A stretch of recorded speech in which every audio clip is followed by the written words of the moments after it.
Newton's most specific contribution to the description of the forces of nature was the elucidation of the force of gravity.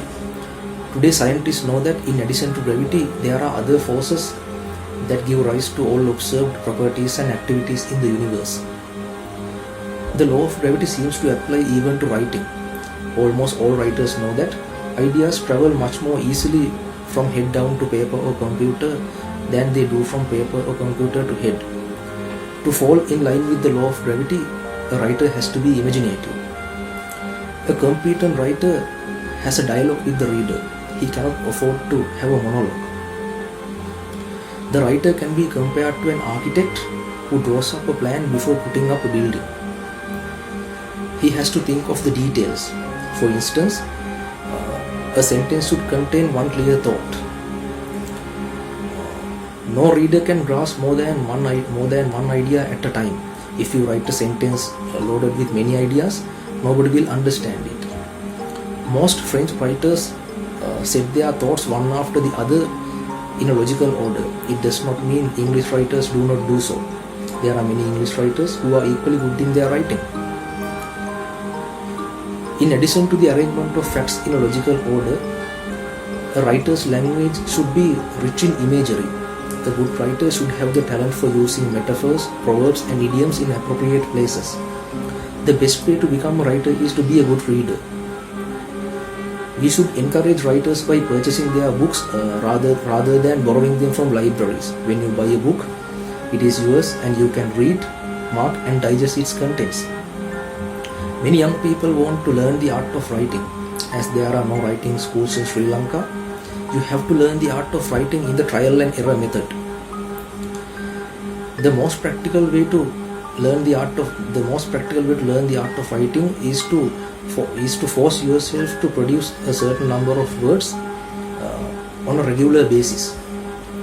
A beginner can start writing paragraphs on different topics rather than trying to write full-length essays.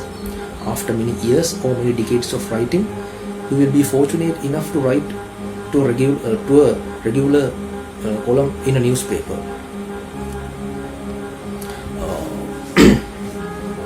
At the beginning, you may not write well, or your writing may still be full of clutter and glitches.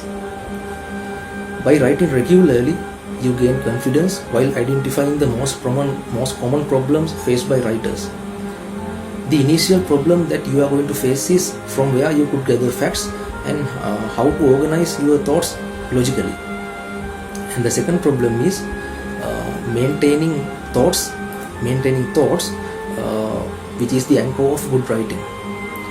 You can write your article in the first person or second person depending on the subject you are dealing with. Then you have to decide the tense. Some writers write in the past tense and others write in the present tense. However, you should not mix up the tenses. Then comes the unity of mood. Then comes the unity of mood. Do you wish to speak to the reader in a casual voice, or are you going to write in a serious manner? You have to make a choice judiciously. Every piece of writing should leave the reader with one provocative thought which he did not have before. Once you decide your unities, there is no material that you cannot work into your frame. Soon you will understand that the act of writing generates a cluster of thoughts or memories that you never anticipated.